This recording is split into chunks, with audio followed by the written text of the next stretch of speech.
Ya, saat ini KPK masih terus melakukan penyisiran terhadap saksi-saksi dari Biro Travel Haji, dan hari ini juga dilakukan pemeriksaan terhadap saksi-saksi yang ada di wilayah Jawa Timur.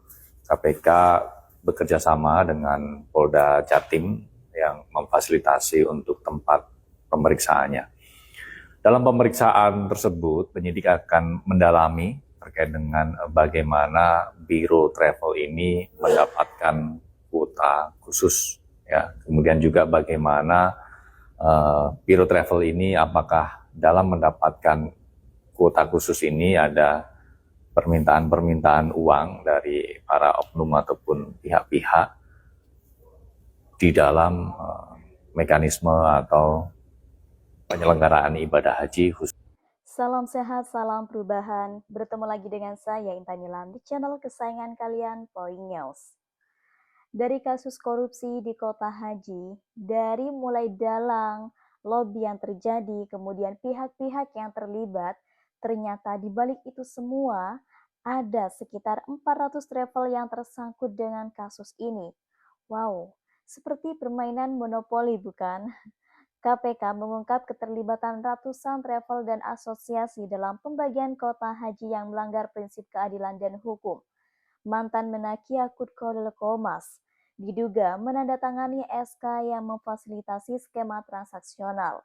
Lobi elit dan jaringan kekuasaan mengintai di balik ibadah suci. Skandal dugaan korupsi kota haji tahun 2023-2024 mencuat ke permukaan. Kemana uang itu mengalir, kemudian juga mengapa belum ditetapkan para tersangkanya. Kami tidak ingin gegabah dalam hal ini karena kami ingin melihat kepada siapa saja uang ini kemudian berpindah dan berhentinya di siapa.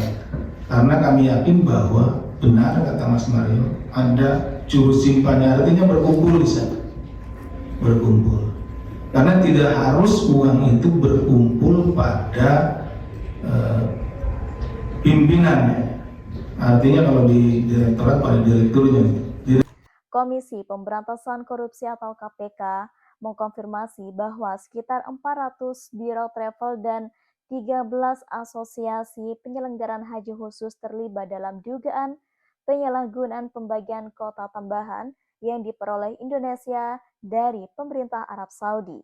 Sorotan tajam tertuju pada mantan Menteri Agama Yakut Khalil Qomas yang menandatangani surat keputusan Menteri Agama atau SK Menak nomor 130 tahun 2024 yang dianggap menjadi dasar hukum penyimpangan.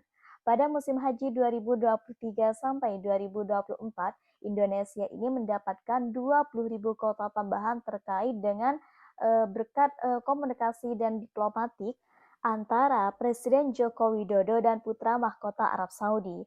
Namun, alih-alih disalurkan secara proporsional, kota tersebut justru dibagi 50% untuk jamaah reguler dan 50% untuk jamaah haji khusus. Nah, bertentangan dengan Undang-Undang Nomor 8 Tahun 2019 tentang penyelenggaraan haji dan umroh yang menyatakan komposisi semestinya itu adalah 92% reguler dan 8%-nya itu untuk haji khusus.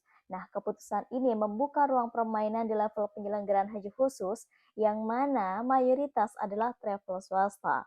Laporan KPK menyebut adanya praktik jual beli kota dengan nilai mencapai $2.400 USD sampai $7.000 USD per orang, di mana pihak travel ini harus menyetor ke oknum di Kementerian Agama untuk mendapatkan jatah kota tambahan secara cepat dan tanpa antrian panjang. Adapun kasus ini, KPK telah mencekal Yakut Khalil Qomas bersama dua nama lain yaitu Iswah Abizal yang merupakan mantan staf Menak dan juga Fuad Hasan yang merupakan pemilik travel besar Maktur. Ketiganya ini dilarang bepergian ke luar negeri selama 6 bulan untuk kebutuhan penyidikan.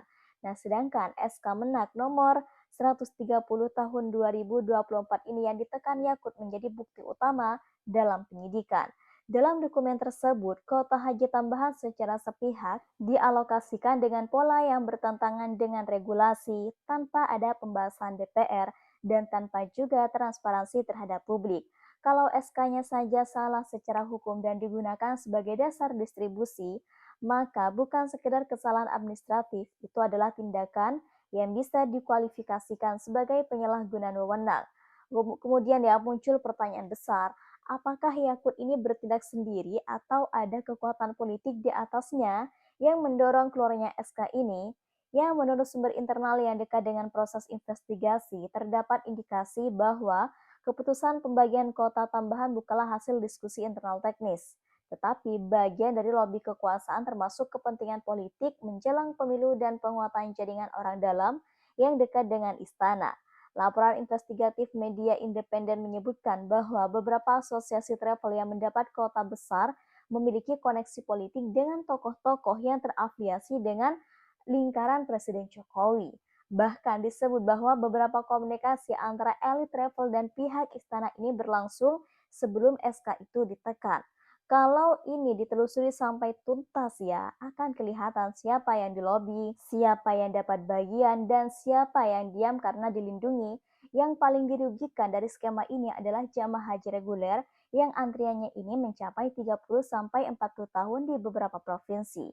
Dengan adanya skema pembagian kota tambahan ke travel khusus, kesempatan jamaah reguler untuk berangkat lebih cepat itu hilang. Nah, sudah lebih dari 1 bulan sejak Komisi Pemberantasan Korupsi secara terbuka nih menyatakan bahwa kasus dugaan korupsi kota haji 2023-2024 ini telah naik ke tahap penyidikan. Namun, pertanyaannya ya, hingga kini belum satu pun nama ditetapkan sebagai tersangka secara resmi. Pertanyaan besar pun muncul, mengapa proses ini tampak lamban dan berhati-hati? Di tengah seruan publik agar KPK ini bersikap transparan, muncul spekulasi bahwa penyelidikan ini tersendat bukan karena minim bukti, tetapi karena ada aktor besar yang terlibat dan dilindungi. Nah, kalau hanya travel dan biro kecil saja KPK sudah menjeratnya ya sejak awal, tapi sampai sekarang belum diumumkan siapa nih tersangka utamanya. Ini indikasinya bahwa yang terlibat bukan orang sembarangan. Keterlambatan pengumuman tersangka ini bisa disebabkan oleh kompleksitas politik yang menyelimuti kasus ini.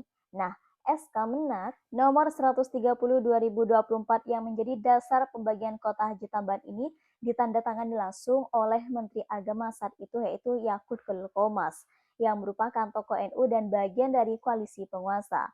Namun lebih dari itu muncul dugaan ya bahwa SK tersebut tidak mungkin keluar tanpa persetujuan atau sepengetahuan pihak-pihak yang lebih tinggi, nah termasuk lingkar kekuasaan di istana.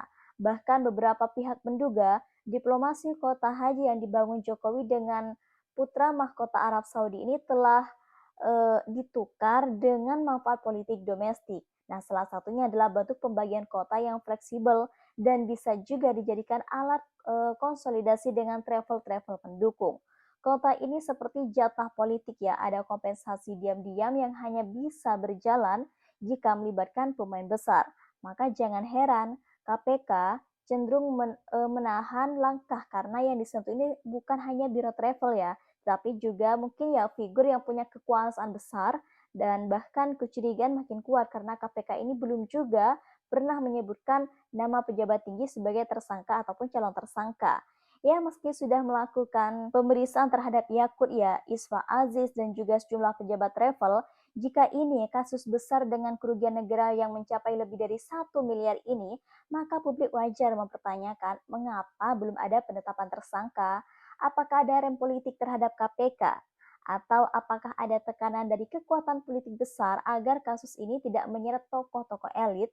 Sementara itu, kasus besar lain yang melibatkan elit seperti kasus BTS Kominfo dan kasus tambang ilegal juga menunjukkan pola serupa. Tersangka kecil itu diseret, tokoh besar diamankan.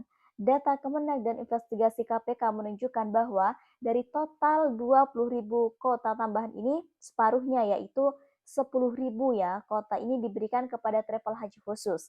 Ini bertentangan dengan skema distribusi ideal dalam Undang-Undang Nomor 8 Tahun 2019 yang menyatakan bahwa jemaah haji reguler ini seharusnya ya mendapat porsi 92% dan haji khusus ini hanya 8%.